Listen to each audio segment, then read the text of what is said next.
안녕하세요. 이익래입니다.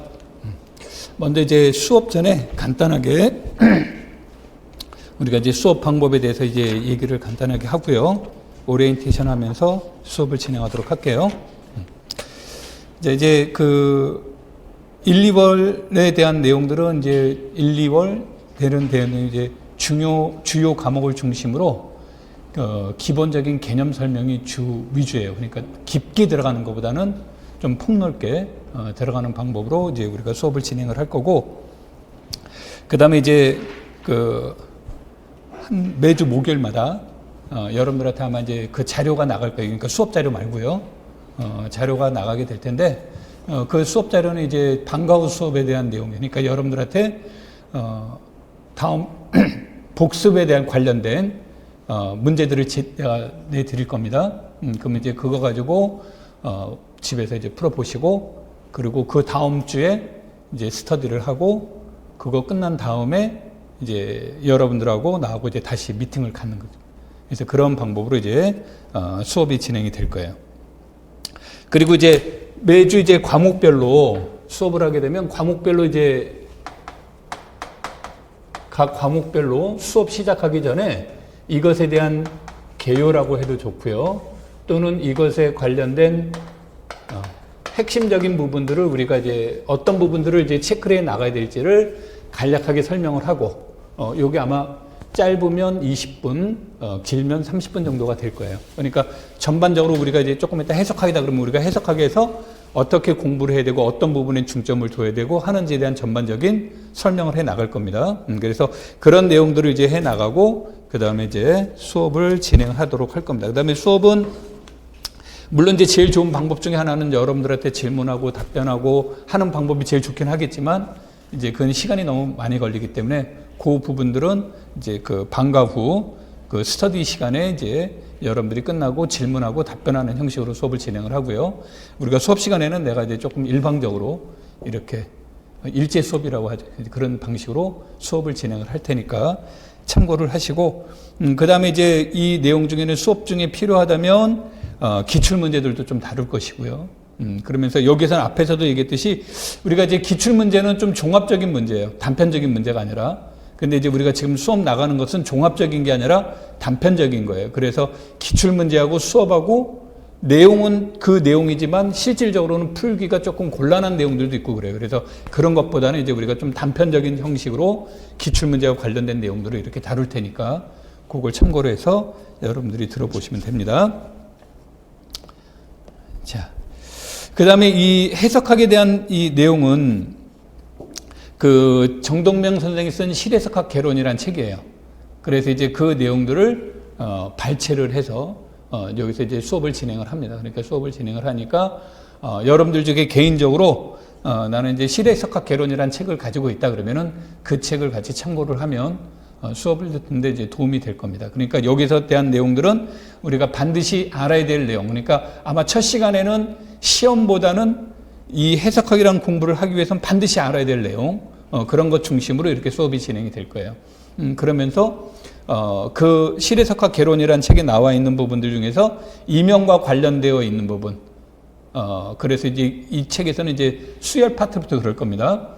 거기부터는 이제 우리가 여기서 얘기를 하고, 이 부분은 좀 이명과는 좀 너무 거리가 멀다, 좀 너무 깊게 들어간 것 같다 부분들은 그 책 안에 있는 내용들 중에서 빼고 여러분들한테 자료를 준 거예요. 그러니까 들어가는 내용들은 실해석학 개론에 나와 있는 거지만 100%는 아니다. 이렇게 이제 이해하시고 수업을 들으시면 될 겁니다. 그 다음에 이제 대학 과정에서 나와 있는 내용들은 책의 저자에 따라서 진행 방법이 조금씩 틀려요. 그래서 이 책에서 이제 가장 큰 차이점이 뭐냐면, 대부분의 책들은 수열 들어가고 극한 들어가고 그 다음에 도함수 파트 들어가고 그 다음에 적분 부분 들어가고 이상적분 들어가고 그 다음에 급수 들어가고 함수열 함수형 급수 들어가고, 일반적으로 책의 구성이 보편적으로 그렇게 들어가 있어요. 근데 이 실해석학 개론은 어떻게 되어 있냐면 수열, 급수, 연속, 극한과 연속, 그 다음에 함수열, 함수항 급수, 도함수, 함수열과 함수항 급수, 적분, 이상적분, 그 다음에 함수열과 함수항 급수, 이런 식으로 나와 있어요. 그러니까 그 영역마다 함수열과 함수한 급수가 이렇게 이제 들어가 있어요. 들어가 있는데 수업은 그렇게 얘기가 되면 반복적인 얘기들이 되게 많아서 함수열과 함수한 급수 부분은 맨 마지막, 그러니까 우리가 해석한 맨 마지막 시간에 우리가 그 파트를 이렇게 수업을 진행을 할 겁니다. 그러니까 그 부분은 저기 조금 다르다 이렇게 이제 보시고 여러분들이 수업을 들으시면 돼요. 자, 그럼 이제 본격적으로 우리가 이제 해석학 얘기를 이제 해서 넘어가도록 볼게요. 우리가 이제 그 공부를 하다 보면 수학이라는 것은 물론 이제 위계성이 강하죠. 위계성이 되게 강한데 특히 이제 그 위계성이 제일 강한 과목은 이제 우리가 현대대수학이고 그 다음에 위계성보다는 수평성이 좀 그 넓게 그 분포되어 있는 과목은 위상수학이에요. 해석학은 이제 그게 그 적절하게 이제 들어가 있는데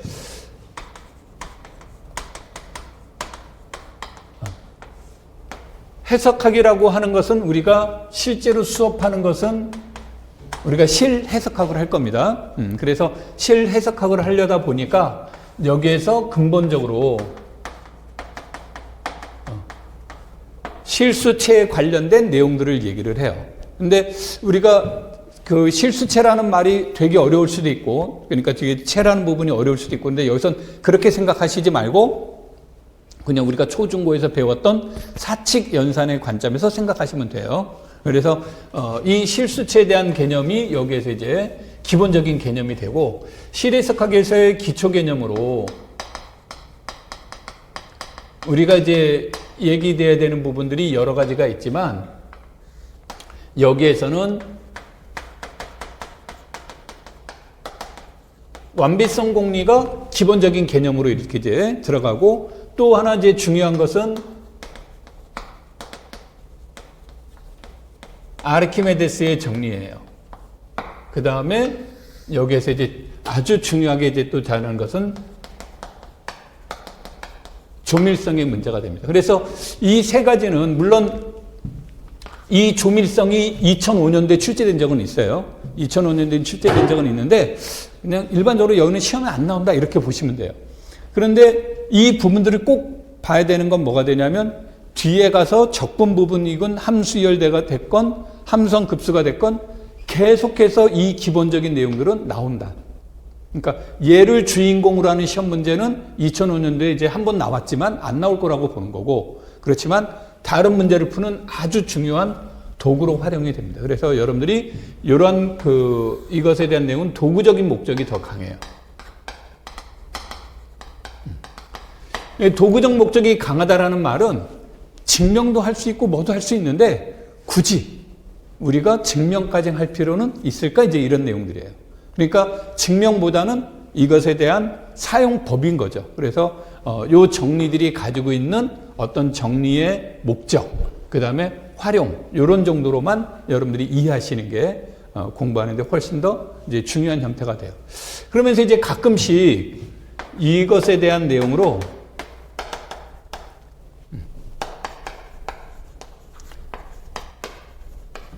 하인의 보렐의 정리가 이제 제시가 돼요. 그래서 이 하인의 보렐의 정리도 대체로 지금까지는 목적보단 다 도구로만 출제가 됐어요. 도구로만 출제가 됐는데 이 하인의 보렐의 정리도 여러분들이 이제 목적보다는 도구로서 이제 활용하는 건데, 내가 이 얘기들을 하는 거는 우리가 이제 초등학생이다라고 생각을 하면 구구단 정도, 그 다음에 중학생이라고 하면 기본적인 인수분해, 이런 정도로 이것들이 이용되고 있다. 그러니까 우리가 어느 정도 공부를 하다 보면 인수분해 공식이 뭐였지 이거 안 나오도 뭐가 됩니까? 그냥 바로바로 이렇게 나오는 정도로 여러분들이 이런 파트들은 보시는 게 좋아요. 자, 그래서 이런 것들을 이제 배경으로 삼는다라고 한다면 해석학에서의 시작점은 수열과 극한의 문제로 이제 보시는 게 좋습니다. 이 둘을 이제 보통 수열에서 극한으로 이제 이제 수업은 수열, 극한 이런 식으로 이제 얘기가 됩니다만, 이 수열이 이제 제시가 되고, 수열의 핵심적인 내용은 우리가 이제 중등학교하고 이제 차이점을 항상 여러분들이 공부하시면서 봐야 되겠지만, 대학 과정에서 수열에 대한 내용은 수열의 수렴성의 문제예요.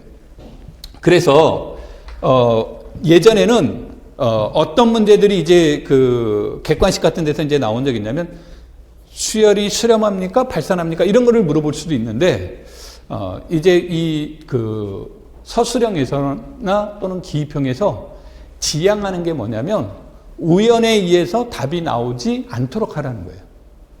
그러니까 뭐 좀 전문용어로 말하면 뭐예요? 찍었더니 답이 나온다. 그러니까 수열이 수렴합니까? 물어봤으면 둘 중에 하나잖아요. 수렴한다와 발산한다. 근데 누군가가 우연히 찍어서도 맞출 수 있다는 얘기죠. 그러니까 그와 같은 문제들은 출제되지 않습니다.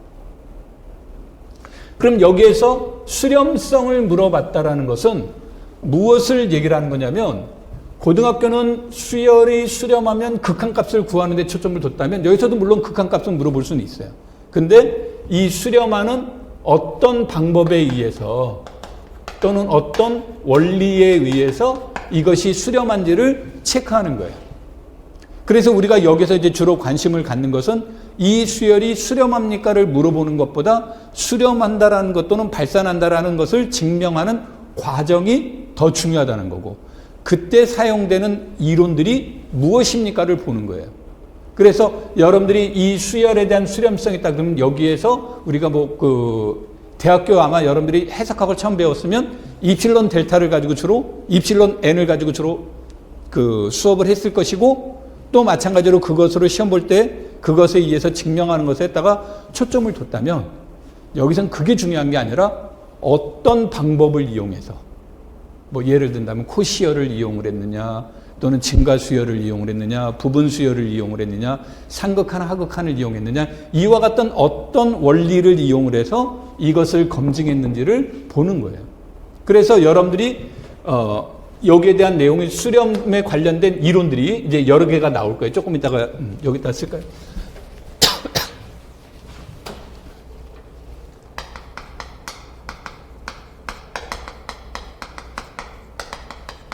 수열의 수렴성 문제를 본다면 이거에 대한 정의로 우리가 입실론 n 이제 그 조금 다른 말로 표현하면 유한계를 제외한 항들에 대한 얘기를 하는 거죠. 그 다음에 이것과 이제 필요 충분 조건으로 제시되는 게 코시열, 그 다음에 이것과 필요 충분 조건으로 나오는 것이 부분 수열을 이용하는 거, 그 다음에 이것과 필요 충분 조건으로 이용되는 것이 상극한과 하극한의 문제죠. 그래서 이것들은 전부 다 필요 충분 조건 관계로 연결이 돼요. 이것들은 필요 충분 조건으로 연결이 되는데 여기로 이제 다시 와서 보시면 아까 수렴성을 어떤 방법을 이용했습니까를 물어본다고 그랬으니까 우리에게 굉장히 많은 도구를 준 거예요. 뭐 예를 든다면 뭐 삭도 줬고요, 꽃갱이도 줬고, 톱도 주고, 뭐 포크레인도 주고 막 줬어요. 그런데 나한테 그 나무를 베라고 했는데 내가 삽으로 나무를 벤다거나 꽃갱이로 나무를 벤다고 하거나 어떻게 되겠습니까? 굉장히 어색하기도 하고 힘들기도 하고 진짜 전문용어로 애만 쓰는 거죠. 그러니까 거기에 딱 맞는 무엇인가를 선택해야 되겠죠. 뭐 톱을 이용을 한다. 그와 같이 여기서 물어보는 것은 뭐냐면 이와 같은 조건들을 다 이용해도 되지만 필충 조건이니까 그 중에서 딱 맞는 거를 선택하는 거예요. 예를 든다면 코시열을 이용하면 1분 안에 해결할 수 있는데 나머지로는 1분 안에 해결되지 않을 수도 있다는 거예요. 그러면 여러분한테 선택하는 것은 코시열을 선택하시면 되겠죠. 그럼 출제위원은 여러분들이 왜 코시열을 이용하는 것이 유용한지의 과정을 보는 거예요. 결과보다는 과정이 뭐다? 더 중요합니다. 물론 결과는 1점 정도가 들어갈 겁니다. 근데 결과는 1점 정도 들어가니까 무시할 수는 없지만 결과보다는 뭐다? 과정을 보는, 이러한 것들을 이제 보는 거예요. 자, 그래서 이런 것들에 대한 내용이 이제 제시가 된다면 필충 조건은 아니지만 우리가 이제 그 단조수열이라는 개념으로 이제 책에서는 많이 나오죠. 증가수열 또는 감소 수열, 이런 것들을 이제 이용해서 이거를 물어볼 수도 있고요. 그 다음에 또 무엇을 물어볼 수도 있는 거냐면, 급수의 수렴 발산 판정법을 이용을 해서 수열의 수렴성을 물어볼 수도 있는 거예요. 물론 얘네들은 필충 조건은 아닙니다. 그 다음에 이제 이거 말고도 또 이것을 이용을 해서 극한 또는 연속성과의 관계성을 물어보는 거예요. 요거 아주 요긴하게 이렇게 잊어버릴만 하면 한 번씩 툭툭 던지는 용어예요. 그래서 일종의 수열은 이산적이에요. A1, A2, A3니까 이산적인 문제라고 한다면 극한은 연속성이에요. 그러니까 이제 연속성이 연속 함수란 뜻이 아니라 영역이 연속적으로 이루어졌다는 뜻이에요. 그 연속성의 문제를 물어보는 거기 때문에 연속적인 데서 하나씩 빼내는 개념이 수열의 문제니까 얘는 문제가 되지 않아요. 얘는 문제가 되지 않는데 하나씩 떨어진 것에서 붙이는 것은 문제가 될 수 있겠죠. 그렇죠? 그래서 이런 것들이 일반적으로 보존됩니까? 라는 것이 우리가 하나의 관심의 대상이에요. 그래서 이것에 대한 보존성의 문제들로 우리가 이제 얘기되는 것이 있고, 그 다음에 이것을 봤더니 늘 보존되지는 않더래요. 결론적으로 말한다면. 그러니까 늘 보존되지 않으니까 수열을 이용을 해서 일반적으로 극한 값을 구한다든지 또는 연속성을 물어보는 것은 보증되지 않는다는 거죠. 늘 보장되는 게 아니니까. 그러니까 문제 푸는 입장에서는 상당히 불편한 거예요. 그래서 그런 것들을 우리가 보완해 줄 수 있는 이론이 무엇이냐라는 거예요. 그래서 이런 것을 보완하기 위해서 여기에다가 조건을 추가를 한 거죠. 그 조건을 추가해서 나온 게 뭡니까?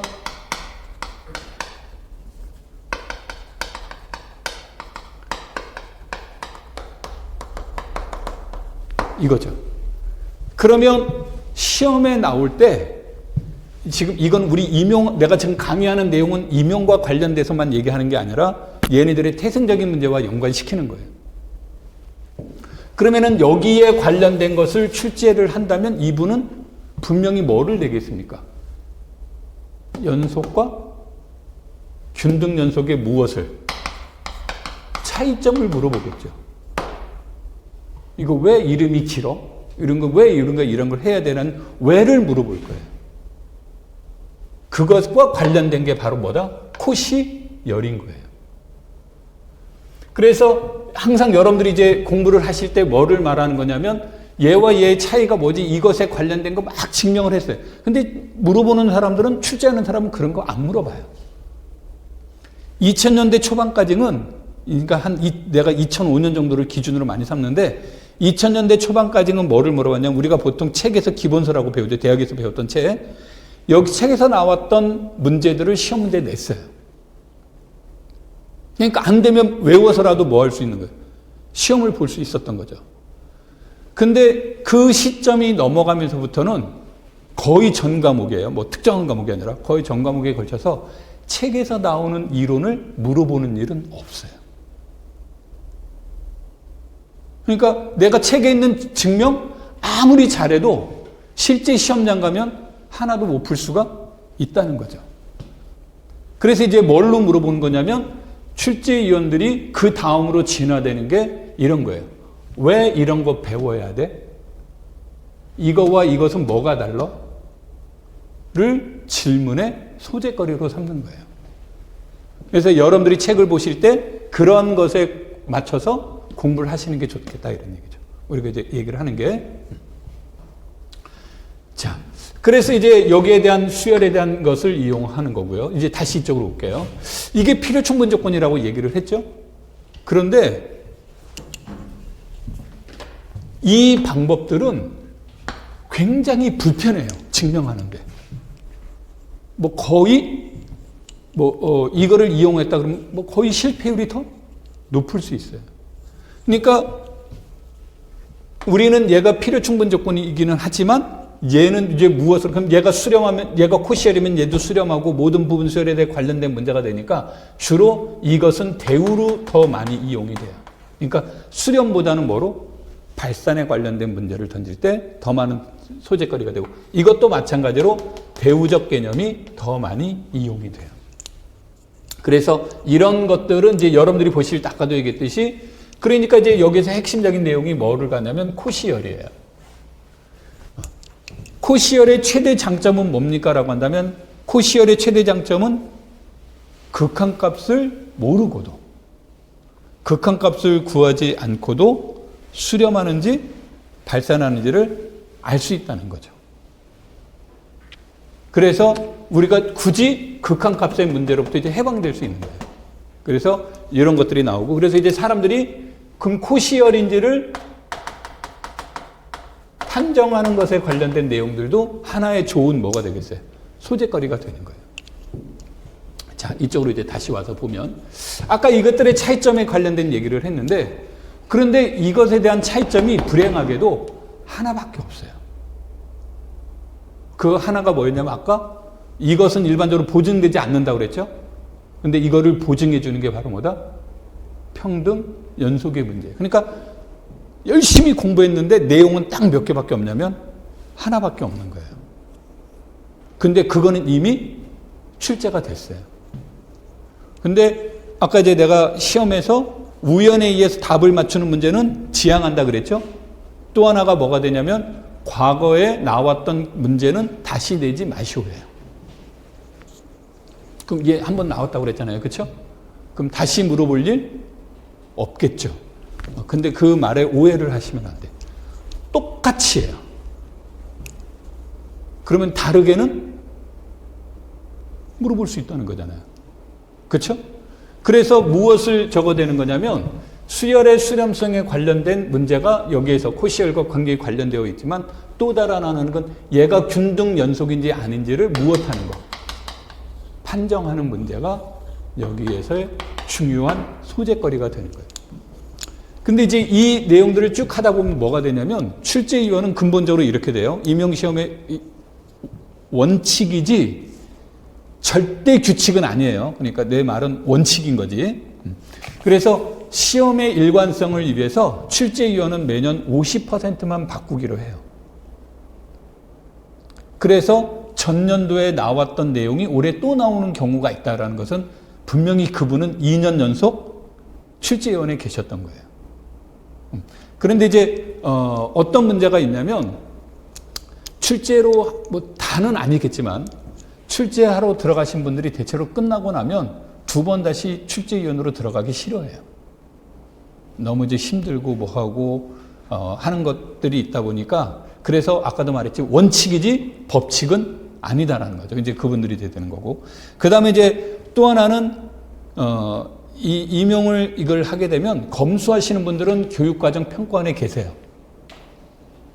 뭐 출제하신 교수님들이 뭐 이게 몇 년도에 나왔으니까 빼야 되고 이거를 모르시는 거예요. 물론 정보는 그분들한테 제공해 주지만 그래서 그런 문제들이 되면 그것만 또 검수하는 분들이 있고 그 다음에 또 하나는 이게 시험 범위를 벗어났냐 안 벗어났냐라는 것에 대한 논의가 있는데 이건 진짜 애매해요. 애매해서 그거 가지고 내가 알기로는 가끔씩 그 평가원 측하고 논쟁이 있고 어떤 분은 주먹질 빼놓고는 다 하고 나왔다는 분들도 있고 그래요. 그러니까 그만큼 여기가 이제 애매한 그 기준이 정해져 있지가 않아요.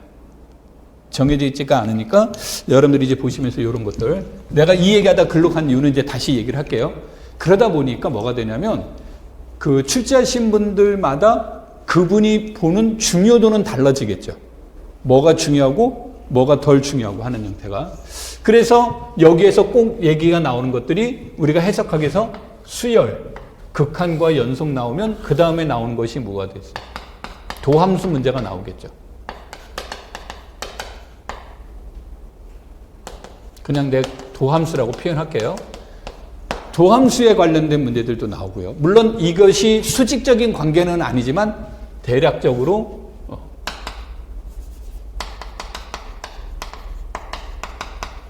이런 문제들이 이제 여기가 논의가 되는데 이게 이제 미적분학과 이쪽에 관련된 가장 큰 차이는 뭡니까? 그러면 미적분학은 보통 원소로 뭐라고 표현들 돼요? 원소로 쓰면 캘큘러스라고 하죠. 그러니까 미적분학은 이것에 대한 산술적인 측면이 강해요. 알고리즘 측면이. 그렇다면 해석학은 이것의 이론을 분석하는 거예요. 그러니까 똑같은 내용을 다루지만 그 내용을 바라보는 관점이 뭐다? 다르다라는 거죠. 그래서 이것에 대한 내용들이 이제 나오게 되는데 여기에서는 이제 이게 미분 가능성에 대한 개념적인 문제 또는 이 미분을 해야 되는 어떤 목적 이런 것들이 이제 얘기가 되고요. 정적분에서는 우리가 이제 교과 경론에서도 이제 중요한 얘기들 중에 하나지만 정적분에서 벗어나는 이론들이 이제 나오는 거죠. 그래서 이제 여기에 제시된 것 중에 하나가 무슨 문제들이 나와요. 이상적분에 대한 문제가 나오고 이 정적분이 오늘날 같이 발전되는데 핵심적인 내용은 미적분학의 무엇에 대한 내용입니다. 기본 정리가 얘기가 되겠죠. 그래서 이제 이런 것들에 관련된 내용들이 나오는 겁니다. 그 다음에 이런 것들이 이제 핵심이 되는 거고 수열의 문제와 이웃 사촌인 게 바로 뭐예요? 급수예요. 그래서 여러분들이 어느 책을 보시든 급수는 되게 불친절해요. 수열은 되게 친절해요. 막 정리도 잘 나와 있고 증명도 되게 자세하게 해주고 막 그런데 급수는 그런 게 없어요. 왜 그러냐? 급수는 보는 견해에 따라서 수열의 뭐다? 한 종류예요. 그래서 요 급수 문제를 요거와 연계시켜서 보는 거죠. 그럼 이런 것들이 지금 내가 방금 말한 것들이 임용에서 나와 있는 주요 그 영역이에요. 그런데 해석학 문제가 두 문제냐 세 문제라는 것은 논란이 있을 수 있는데 그냥 나는 세 문제로 보는 게 제일 낫다라고 봐요. 그러니까 이제 뭐 그 최근에 8점, 8점 이렇게 나왔습니다만 8점짜리가 될 수도 있고 10점짜리가 될 수도 있고 그래서 이제 그 크게 세 문제로 보면 되는데 하나, 둘, 셋, 넷. 대략적인 4개의 문제가 나와야 하나씩 뭐가 돼요? 물어볼 수가 있겠죠. 그러니까 이런 것들을 다 내지를 못하는 거예요. 그런데 이런 것들을 다 낼 수 있는 문제가 하나가 있죠. 그게 바로 뭐예요? 함수열과 함수항 급수 문제예요. 그러니까 함수열, 함수항 급수의 최대 장점은 그 내용의 어려움이나 뭐 이런 것들도 있지만 그 내용 하나만으로 수열도 물어볼 수 있고 필요에 따라서는 연속에 관련된 내용을 물어볼 수도 있고 필요에 따라서는 미분 가능성을 물어볼 수도 있고 필요에 따라서는 정적분도 물어볼 수 있고 얘는 기본이고 그러니까 함수열, 함수항 급수 문제에서는 얘는 기본적으로 들어가니까 3개 중에 4 중에 최소한 몇 문제는 들어간다는 겁니까? 최소한 2문제는 들어가 버리는 거죠. 2개 내용이 들어가 버리는 거죠. 그러니까 출제위원 입장에서 뭐가 돼요? 굉장히 고마운 문제가 되겠죠. 그래서 여기다 써놓지는 않았지만 시험에 제일 많이 나오는 건 당연히 함수열과 뭐다? 이런 것 전체를 다 아우르는 문제. 이런 것들을 전체를 다 아우를 수 있는 문제가 함수열과 함수항 급수예요. 그래서 매년 무조건 뭐는 나온다고 봐야 된다요? 이 부분은 최소 한 문제고 진짜 많이 나올 때는 3개 문제 중에 2문제가 나왔어요. 그러니까 굉장히 절대적인 거고 현대대수학의 입장에서 본다면 이런 것들과 이 내용에 버금가는 이론이 현대대수학에서는 뭐가 된다? 갈루와 체예요. 그 하나로 군환체를 싹 물어봐 버리는 거예요. 그 전문용어로 1타 3피라고 하죠. 그러니까 출제위원 입장에서 뭐가 됩니까? 너무너무 고마운 문제예요. 근데 그거를 시험 보는 사람 입장에서는 너무너무 뭐가 되는 거예요? 짜증스럽고 부담스러운 것이 되겠죠. 그래서 여러분들이 보실 때 이런 것들을 이제 체크를 해 보실 필요가 있고요. 두 번째로는 뭐가 되냐면요. 임용시험은 수능 같은 경우는 국가 단위잖아요. 국가적으로 막 행사잖아요. 근데 임용은 요것만 보는 사람들만의 뭐가 돼요? 행사가 되다 보니까 뭐가 되냐면 그로 인해서 인원도 적고 그 다음에 여기에 대한 연구 개발하는 것도 적고 되게 다 적어요. 말을 바꾸면 그러다 보니까 난이도 조절을 매년 실패하신다고 보시면 돼요. 그거를 하려면 되게 우리 수능에서 등급 시험 보면 1등급이 몇 점 나오면 거의 그거하고 맞아 떨어지죠. 임용은 그렇지가 않습니다. 그러니까 그거는 이제 작년에 어렵게 나왔으니까 올해 쉽게 나올까? 절대 그런 것들은 의식하시면 안 되는데, 분명한 것은 임용시험은 가면 갈수록 어려워지는 건 맞아요. 그러니까 누구의 입장에서 시험을 보시는 분들 입장에서는 매년 어려워지는 거예요. 근데 출제하신 분 입장이라든지 학원가에서는 매년 쉬워진다고, 매년이란 말은 아니지만 대체로 쉬웠다는 얘기들을 많이 해요. 말이 안 되죠. 보는 사람은 어려워 죽겠는데 시험 보는 분들은, 학원가에 있던 분들이나 생각보다 쉬웠는데 이렇게 이제 얘기가 나오는 이유가 있어요. 그 이유가 뭐냐면, 아까 내가 말한 내용이 뭐였냐면 매년 뭐라고 그랬어요? 같은 문제는 뭐 한다고 그랬어요? 뺀다고 그랬죠. 설마 우리한테 숫자 바꿨다고 다른 문제라고 얘기하겠습니까? 그렇지 않겠죠. 그러니까 뭐를 바꿀 거냐면 관점을 바꾸거나 질문의 형식을 바꾸는 거예요. 그러니까 이제 관점을 바꾼다면 이런 거겠죠. 코끼리 코는 길어요. 그럼 코끼리 코는 길어요. 근데 우리 코끼리 하면 당연히 머릿속에 뭐가 떠오릅니까? 코끼리 등치 엄청 커요 보단 뭐가 떠올라요? 코가 떠오르죠. 그런데 출제위원이 야 이제 똑같은 문제 내지 마 그러면 근데 난 코끼리가 되게 중요하니까 꼭 내야 되겠는데 코끼리 코는 안 돼. 그럼 그분은 코끼리를 내고 싶어하고 코끼리 코를 물어보면 안 되니까 다른 걸 질문하겠죠. 이런 거를 이제 물어볼 수도 있겠죠. 아시아 코끼리와 아프리카 코끼리의 차이는 무엇으로 볼까요? 이렇게 전문적으로 들어간다든지, 아니면 코끼리를 위해서 사진을 찍어 놓고 이 동물은 뭘까요? 그 위에서 찍으니까 뭐가 잘 안 나타나겠습니까? 코 부분이 잘 드러나지 않을 수도 있는 거죠. 그러면 맨날 코끼리 코만 본 사람한테 등판을 보여주면 뭐가 됩니까? 코끼리인가? 의심할 수는 있지만 하마도 되게 등판이 넓은데 뭐지? 이렇게 나올 수 있다는 거죠. 그런데 학원에 있는 선생님들은 끝나고 집에서 편안하게 보잖아요.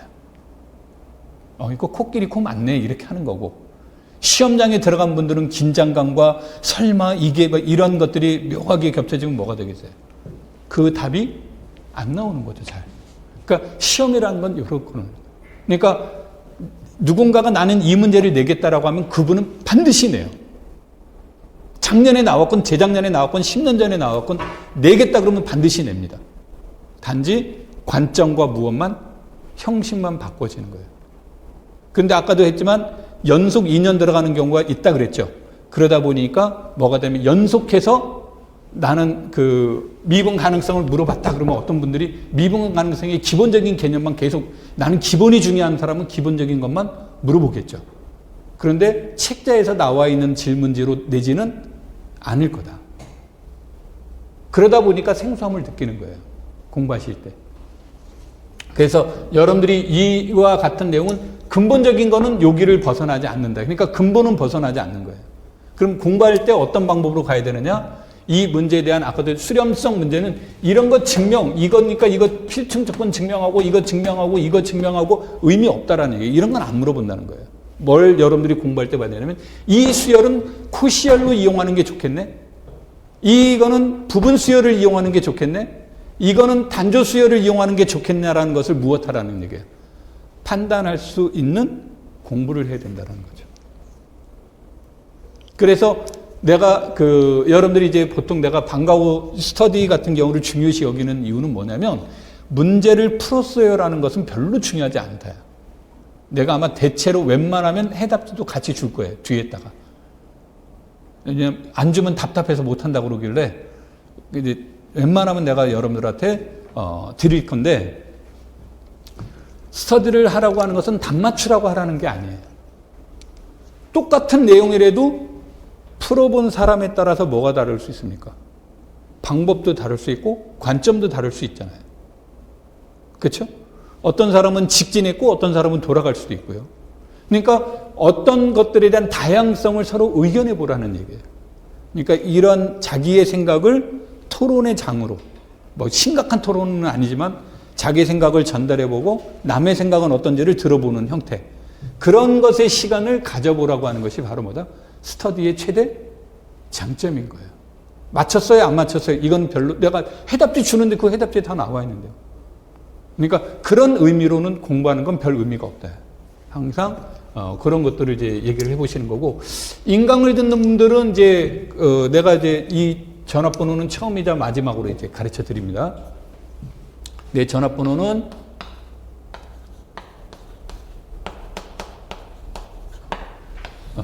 이게 되는데 주로 우리 뭐 피차 전화할 일은 거의 없을 거예요. 인강 듣는 분들 꼭 같이 기억하시고, 공부를 하다 이제 카톡으로 이렇게 얘기를 하시면 돼요. 카톡을 이제 그 권장하는 이유 중에 하나는 뭐냐면, 우리 수학을 내가 여러분한테 임의의 입시론에 대해서요, 적당한 자연수 K가 존재를 해서 AN-A의 절대값이 입시론보다 작은 이 K를 어떻게, 이거를 말로 한다거나 타자를 치는 건 굉장히 불편하겠죠. 사진 찍어서 보내려고 하는 거예요. 이제 카톡의 최대 장점은 내가 종이에 쓴 거 사진 찍어서 그냥 바로바로 전송하는데, 중요한 건 돈도 안 들죠.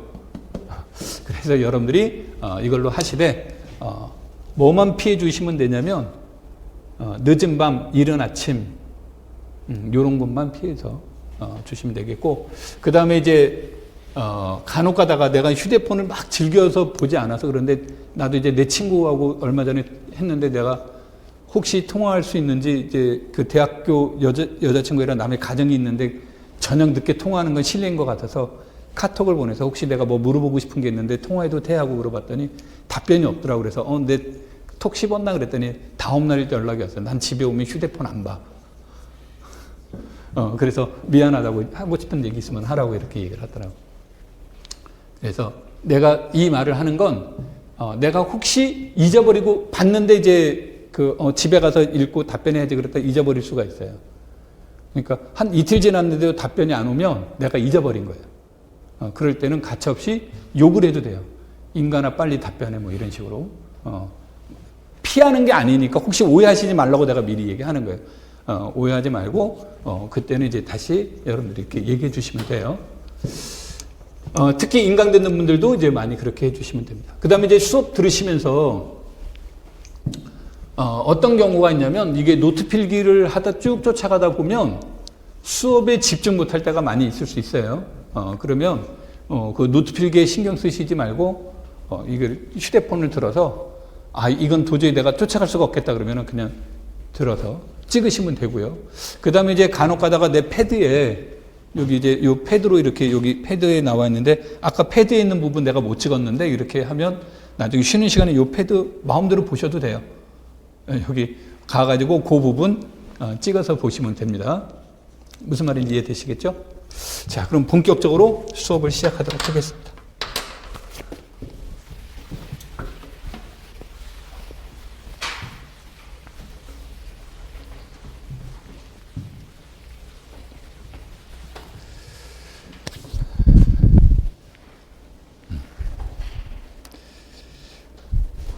자, 여기에 대한 내용부터 이제 우리가 보도록 하겠습니다.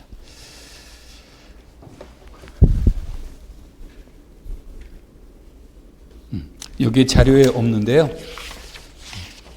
내가 예전에 자료 없이 이건 당연히 다 알 거야 라고 생각을 하고 했다가 가끔씩 그거로 인해서 이제 오해가 사는 경우가 있어서 여러분들이 알고 있으시면 그냥 넘어가셔도 되고요.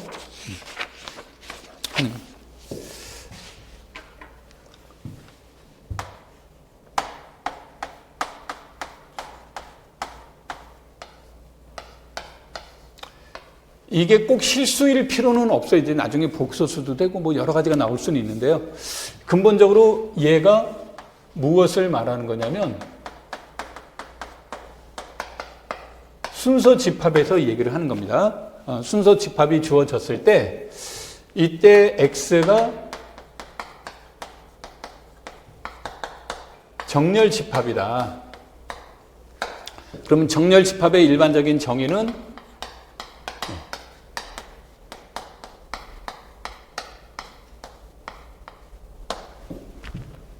공집합이 아닌 모든 부분 집합 A에 대해서 A는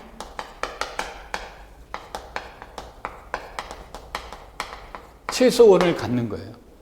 그러면은 여러분들이 이제 정렬성을 물어보잖아요. 정렬성을 물어보면 많은 사람들이 최소원에 포인트를 두는 경우가 있는데 꼭 뭐부터 체크하냐면 요게 공집합이 아님을 보이는 게 일정에 해당이 돼요. 그러니까 공집합이 아닌 무엇을 되는 거예요. 근거를 제시를 해주는 거죠. 자, 그러면 우리가 자연수를 보시면 자연수는 무엇의 문제가 됩니까? 자연수는 공집합이 아니죠. 그 다음에 자연수에서는 공집합이 아닌 모든 부분 집합은 반드시 뭐를 갖는다? 최소원을 갖게 되죠. 그래서 이제 일명 그것을 자연수의 정렬성이라고 얘기를 하는데 요즘은 자연수의 정렬성이라는 단어보다는 이제 정수의 정렬성이라는 용어를 많이 써요. 왜 그러냐면 정수는 정렬 집합은 아니에요. 예를 들어서 0 이하인 정수들의 모임, 그럼 공집합 아닌데 무엇은 존재하지 않습니까? 최소원은 존재하지 않죠. 그런데 예를 들어서 마이너스 5 이상인 정수들의 모임, 그러면 최소원은 마이너스 5인데 이거는 자연수로 표현하기가 곤란하죠. 그래서 정수는 정렬 집합은 아니에요. 그런데 이제 그와 관련된 문제들이 나올 때 이제 그 정수의 정렬성이라는 용어로 많이 써요. 그래서 예전에는 자연수의 정렬성, 정수의 정렬성 이렇게 구분했는데 요즘 그냥 구분 잘 안 하고 전부 다 정수의 정렬성이다라는 것이 이제 대표적인 모델에 해당이 돼요. 이 말을 하는 건 이 정렬 집합을 끌고 오려고 하는 이유는 무엇이 가장 큰 이유다? 최소원의 존재성이에요. 그래서 최소원의 존재성을 우리가 이제 정렬 집합에서 얘기되는 거다. 그러면 뭐 뒤에 나올 얘기지만 이제 뭐 유리수 같은 경우는 정렬 집합이 아니고 실수도 무엇이 안 됩니까? 정렬 집합이 아닌 거죠. 그래서 정렬 집합할 때 이제 주로 제일 많이 이용되는 게 정수의 아래로 6개인 정수의 부분 집합이라든지 이런 것들을 제일 많이 활용하고 그 중에서 제일 많이 활용되는 것이 자연수가 늘 보장받는 거니까 자연수를 많이 이용을 한다. 그러니까 정렬성 할 때는 여러분의 머릿속에는 검증을 해야 된다. 이거는 반드시 검증을 해야 된다. 그런데 핵심은 뭐를 찾는 데 있다? 최소원을 찾는 게 아니라 최소원의 존재성의 핵심이 있다. 이렇게 이제 보시면 됩니다. 그래서 여기 이제 정렬 집합에 대한 내용이 나오고 두 번째로는 우리 수학적 귀납법의 문제죠. 그래서 수학적 귀납법의 문제가 되는데 뭐 이제 우리가 얘기가 나오는 게 이거죠.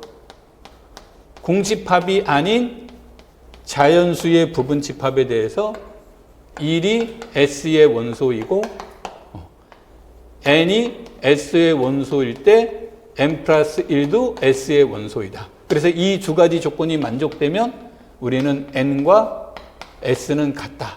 이게 이제 수학적 귀납법의 문제죠. 그런데 우리가 이제 수학적 귀납법을 하실 때 이것의 뜻이 무슨 뜻이냐라는 것은 이것은 이제 이렇게 보시면 돼요. 이건 이제 근본적으로 자연수를 대상으로 한 거예요. 근데 대상이 자연수가 아닐 수도 있단 말이에요. 그래서 자연수가 대상이 아닐 수도 있기 때문에 이때 요 일의 의미는 무엇으로 번역하는 게 좋다? 우리가 다루는 대상이 뭐다? 최소원이다. 그러니까 자연수에서의 최소원은 1인 거죠. 그러니까 최소원이라는 뜻을 이제 의미하는 거고요. 그 다음에 이것의 뜻은 무엇을 번역하는 거냐면 대체로 n번째를 뜻하는 건데 이거를 논의할 때는 항상 어떻게 논의가 되냐면 이 n이 내가 여기에서 1이라고 했죠. 그러면 얘는 1 이상인 자연수로 보는 거예요. 내가 만약에 얘가 2도 요 안에 들어가고 3도 요 안에 들어갑니다라고 밝혔잖아요. 그럼 이때 이 n은 몇 이상이 되는 거냐면 3 이상으로 가는 거예요. 근데 이때 이 n이라고 하는 이 말의 의미 속에는 n번째가 s의 원소다라는 말로도 번역해도 틀린 말은 아니지만 더 큰 의미는 1부터 n번째까지는 전부 다 뭐다? s의 원소라면으로 번역을 하는 거예요. 이게 언제 필요합니까? 그러면 이런 거예요. 자연수에서는 1, 2, 3, 4, 5, 6, 7 이렇게 나가니까 의미가 없는데 짝수열 그러면 짝수, 자연수의 짝수 그러면 2, 4, 6, 8로 가니까 규칙적으로 이렇게 뒤에 게 바로바로 나오죠. 그런데 소수. 그럼 모든 소수에 대해서 얘기하시오라고 했어요. 그럼 모든 소수는 제일 작은 소수는 2니까 2가 이것에 대한 내용이 되겠죠. 그러면 n번째 소수와 n 플러스 1번째 소수의 갭의 차가 어떻습니까? 순서적으로는 n 플러스 1번째지만 내용적인 숫자적 의미로 본다면 n번째 다음에 n 플러스 1번째가 어떤 숫자가 나오는지 우리가 알 수가 없죠. 그래서 그때는 n번째, n 플러스 1번째로 번역을 하는 n번째까지는 참이라면 n 플러스 1번째도 뭐다? 참이라는 명제로 가는 거예요. 그러면 n번째까지의 소수는 늘 주어진 명제에 대해서 무엇이 된다?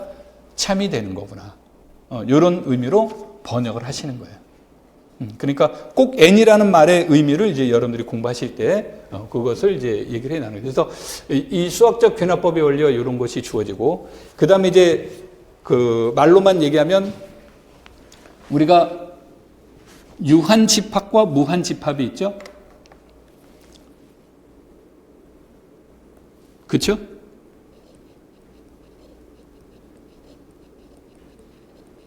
이렇게 유한과 무한집합이 있는데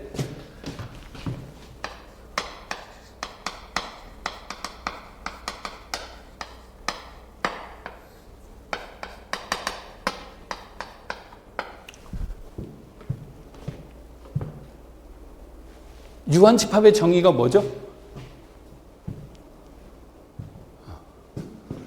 그럼 유한집합의 정의가 뭐죠를 중학생 버전으로 물어보면, 고등학생까지도 이렇게 답변하겠다. 고등학교까지 물어보면 원소가 유한계요. 이렇게 물어보고 이렇게 답변을 해요. 그럼 무한집합은요? 무수히 많은 거예요. 무수히 많다가 무슨 뜻이에요? 겁나게 많은 거예요. 한없이 많은 거예요. 굉장히 추상적이죠. 그렇죠? 우리가 20세기 수학을 현대 수학이라고 합니다. 현대 수학의 창시자라고 많은 사람들이 콕 집어 얘기하는 인물이 있죠. 그 사람이 누굽니까? 칸토르라고 얘기를 해요. 칸토르 하면 떠오르는 게 뭐가 떠오르죠? 집합론. 그렇죠? 그래서 이제 칸토르가 유한과 무한에 대한 얘기를 명확하게 규정하기 시작한 거예요. 그전에도 무한의 개념은 있어요. 아마 여러분들이 교과 경론을 공부하다 보면 실무한과 가능적 무한 이런 말들이 나오죠. 그럼 과거에도 아리스토텔레스 때도 가능적 무한의 개념은 있었어요. 근데 실무한의 개념이 없었던 거예요. 그래서 유한과 무한, 그 다음에 무한에서도 가산과 비가산의 개념을 명확하게 구분하기 시작한 것은 칸토르 이후로 보는 거예요. 그러면서 수학이 급속도로 추상화가 된 거죠. 그래서 칸토르 이후의 수학을 추상수학이라고도 하고 그것을 현대수학이라는 말로도 표현을 씁니다. 자, 다시 이제 우리 저기로 넘어가다 그랬죠. 내가 저거는 여러분들 공부하실 때 꼭 활용법 때문에 그래요. 무한집합이 그래서 먼저 정의가 되는 거예요. 대학에서는. 집합론에서 무한집합이 먼저 정의가 되는데 무한집합을 뭐라고 해요? 대등한 진 부분집합이 존재하면, 그렇죠? 그러면 자연수는 무한집합입니다라고 하는 것은 2 이상인 자연수와 자연수는 대등한 집합이 되죠. n을 n 플러스 1로 보내주면 뭐가 됩니까? 1대1 대응이 되는 거죠. 그래서 무한집합에 대한 정의는 대등한 진 부분집합이 존재하는 거예요. 그럼 유한집합의 정의는 무한이 아닌 집합이에요. 그러니까 뭐가 없는 겁니까? 대등한 진 부분집합이 없는 거죠. 그래서 이제 여기서는 물론 공집합도 유한집합이에요. 공집합도 유한집합인데 나는 지금부터 뭐는 빼고 얘기하겠다? 공집합 빼고 얘기할게요. 그러면은 유한집합하면 일반적으로 머릿속에 그려야 될 내용이 이런 거예요.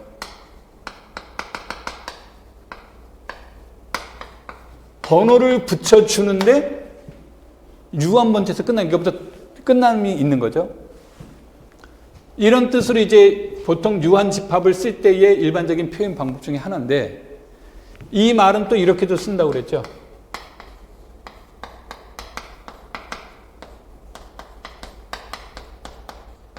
이건 절대값이 아니라 농도를 뜻하는 겁니다. 뭐 유한적 사고로 얘기하면 원소의 개수가 같은 거죠. 농도가 같은 부분 집합이 있다면 그러한 집합은 무엇밖에 없다. 아까 유한 집합의 정의는 농도가 같은 진 부분 집합은 존재하지 않는다 그랬죠. 그러니까 농도가 같은 부분 집합이 있다면 그건 뭐밖에 없다. 자기 자신밖에 없다라는 거죠. 이게 대수에서는 해석하기선 주로 이 표현으로 더 많이 써요. 근데 대수에서는 이 표현으로도 쓰지만 이 표현이 굉장히 중요한 표현이에요. 농도가 같은 부분 집합은 뭐밖에 없다. 자기 자신밖에 없다. 그래서 여러분들이 유한 집합하면 이제 가끔 가다가 이제 유한 집합을 하면 대부분의 사람들이 이것밖에 써먹지를 못해요. 요거밖에. 그러니까 대수 문제에서 걸리는 게 많은 거예요. 아니면 꼭 증명해야 되는데 증명하지 못하는 문제들이 나온다거나 하는 이유가 아랫부분을 놓쳐서 그래요. 이게 이제 정의적 개념이에요. 그 다음에 이제 무한집합은 아까도 얘기했듯이 무한집합을 나오면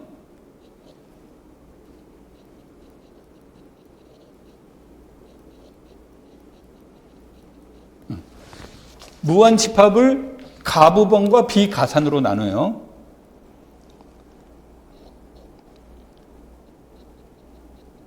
유한집합과 가부번을 우리는 가산으로 나누고요. 왜 그러냐면 가부번이라는 것은 자연수와 대등한 집합을 가부번이라고 해요. 그러면 1, 2, 3, 4, 5는 자연수와 대등하지는 않잖아요. 유한집합이잖아요. 그렇죠? 그래서 유한집합이거나 가부번인 것을 가산이라고 이름을 붙여주는데 그냥 조금 우리 단순 무식하게 번역하면 번호를 붙여줄 수 있는 집합을 뭐라고 한다? 가산. 그럼 번호를 붙여줄 수 없는 집합을 비가산. 이렇게 얘기를 합니다. 왜냐하면 가부번과 비가부번으로 정의하지 않는 이유는 유한집합도 비가부번인 거예요. 그래서 그렇게 하면 이제 증명이 어렵다 보니까 사람들이 가부번 이런 논의를 안 하고 아마 여러분들이 가부번이라는 말에 생소한 사람들도 있을 거예요. 그래서 주로 책들은 가산과 뭐로 많이 나눈대요? 비가산으로 나눈대요. 근데 가산을 논의할 때 대부분의 책들의 이그젬플들은 자연수와 같은 무한집합을 대상으로 가산이라는 개념이 들어가요. 근데 가산 안에는 뭐도 들어갈 수 있대요? 유한집합도 가산 안에 들어갈 수 있는 거예요. 그러니까 왜 이런 언어가 중요하냐면 가산집합이라고 할 때 그럼 유한일 수도 있는데 자기도 모르게 자연수적 사고로 접근해버리게 되면 유한집합을 빼먹고 증명한 거죠. 그러면 증명의 한 부분은 뭐다? 검증하지 못한 게 되기 때문에 당연히 감점이 되는 거예요.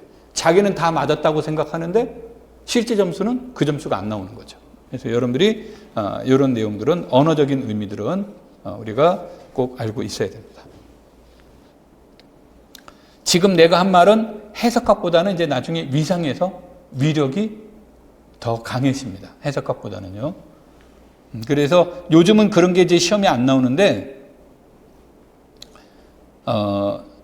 여러분들이 아마 태어났거나 태어나기 전이거나 아니면 호랑이가 막 금연을 시작할 때거나 아마 그때쯤 될 텐데, 이제 그 수학자 중에 이제 이런 거 짝짓기 문제가 예전에 나왔어요. 지금은 그런 거 안 나옵니다.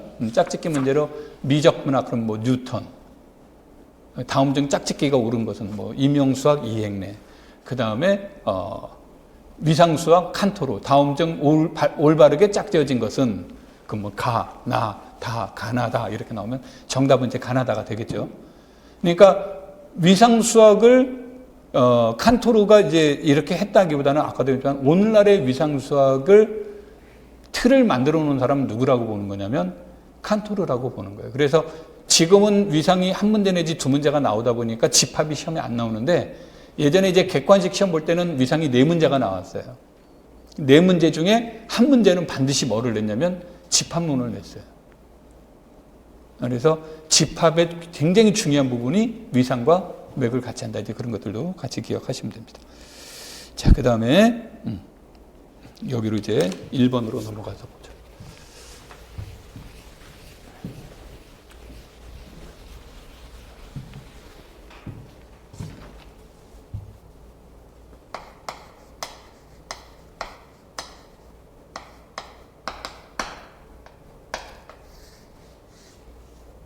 혹시 브루바키라는 사람 이름 들어봤는지 잘 모르겠습니다.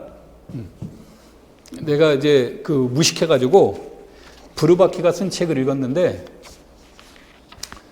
그 감동의 눈물을 흘렸어요. 너무 감동적이어가지고. 왜 감동적으로 눈물을 흘렸냐면 불어인데 내가 불어를 몰라요. 그러니까 이 사람이 이제 그 공부할 때인데 지도교수가 이 브루바키 책 좀 읽으라고 엘제브릭 토폴로지라는 책을 줬는데 어렵게 구한 책이라고 이렇게 주면서 공부하라고. 그래서 다음 주에 어디까지 공부했나 한번 발표하라고 그러는데 네 알겠습니다 하고 제가 하는데 도대체 모르겠는 거예요 이게. 그런데 이제 더 중요한 건 이게 독일 불어인지 뭔지도 모르는 거야. 영어는 아니구나 이것만 안 거지. 그 얘기를 했다가 망신살이 다 뻗치고 나중에 이제 영어판을 어떻게 구해서 영어판으로 공부를 했는데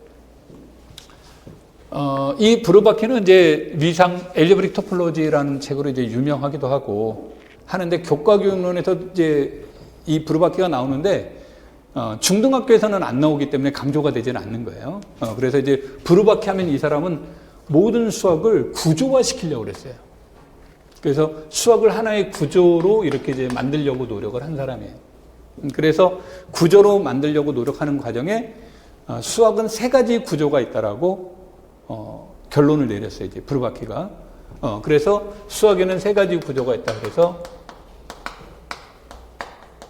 대수적 구조, 순서 구조,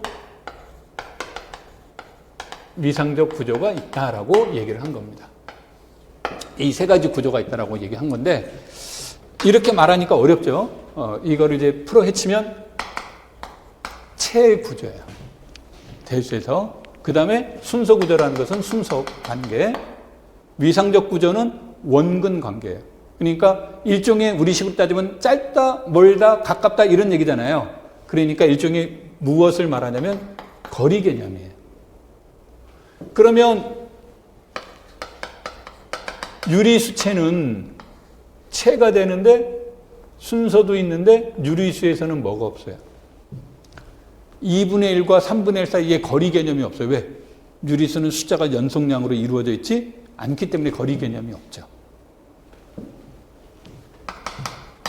실수는 이 세 가지를 다 가지고 있고요. 복소수는 무엇이 없습니까? 순서 관계가 없죠. 그래서 우리가 수 개념에서 이 세 가지를 완벽하게 갖추고 있는 것을 우리는 무엇밖에 없는 거예요? 실수밖에 없죠. 그래서 이것을 완비구조라고 얘기를 합니다. 근데 이제 이 완비구조라는 말을 하는데 이게 나중에 이 단어가 오해의 소지가 있는데, 여기서는 완비구조를 저렇게 불러요. 브루바키는. 근데 이제 교과교육론에서 말할 때 완비구조를 얘기를 하면, 체, 그 다음에 순서, 세 번째가 완비성 공리예요. 그거를 실수계라는 말로 쓰는 거죠. 실수계라는 말로. 자, 그래서 이 세 가지 구조를 지니고 있기 때문에 이 세 가지 구조에 따라서 해석하는 방법이 다 달라요. 여러분들이 이제 공부를 하실 때 보면 0이라는 게 나오잖아요. 그러면은 대수에서의 0은 뭡니까? 얘는 덧셈의 항등원이죠. 위상적 구조에서의 0의 거님은 거리가 0인 거예요. 순서적 구조에서의 0의 의미는 원점의 의미죠. 그러니까 내용에 따라서 이것들이 설명하는 바가 다 다른 거예요. 근데 이제 문제는 아까도 얘기했듯이 설명하는 바가 다르면 우리가 머리가 복잡한 거예요. 그럼 우리가 문제를 논의할 때는 무조건 제일 뭐로? 쉬운 거로 뭐예요? 선택해서 문제를 푸는 거예요. 그래서 우리가 거리 개념으로 0을 여기서는 해석을 하는 거예요. 즉, 원점 사이의 거리가 원점을 기준으로 모든 점의 거리는 무엇보다 크거나 같습니까? 두 점 사이의 거리는 0보다 크거나 같다죠. 그렇죠? 그러면은 어떤 양수보다도 적은 의미 아닌 실수는 뭐밖에 없습니까?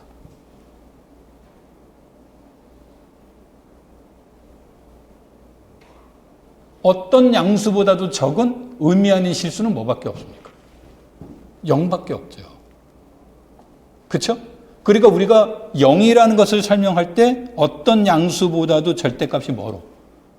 그래서 여러분들 해석 공부하다 보면 이렇게 되잖아요. 뭐 얘가 입실론보다 적다, 따라서 fx는 fa다, 뭐 이런 거 많이 봤죠. 이런 내용이 무엇을 뜻하는 겁니까? 어떤 양수보다도 얘네들의 값이 뭐다? 적다라는 얘기는 이 둘이 무엇일 때밖에 없다? 같을 때밖에 없다라는 뜻이에요. 그래서 우리가 이제 해석하기 위해서는 그래서 둘이 같다 또는 0이다 라고 하는 것은 절대값이 무엇보다 적다? 어떤 양수보다도 적다라는 얘기가 나오는 거죠. 그 말을 이렇게 표현을 하는 거죠. 입시론이라는 의미가 이제 그런 뜻으로 여러분들이 번역을 하셔야 돼요. 그래서 이게 이제 그 해석학 시간에 이렇게 이제 배우다 보니까 이렇게 넘어가는데 이게 받아들여지지 않은 사람은 그래서 실무원과 잠재적 무한을 구분을 못하는 거예요. 여기에서. 그래서 그 말을 따르면 두 원소가 같다라는 얘기는 두 점 사이의 거리가 0이란 뜻으로 번역해도 되고 a-b가 0이란 뜻이잖아요. 그렇죠? 그 말은 a-b의 절대값이 어떤 양수보다도 뭐다? 적다란 뜻으로 번역이 됩니다. 그래서 해석학에서는 주로 요거로 우리가 이제 설명을 합니다. 되겠죠? 자, 좀만 쉬었다가 이제 본격적으로 진짜 수업으로 넘어가서 보도록 하겠습니다.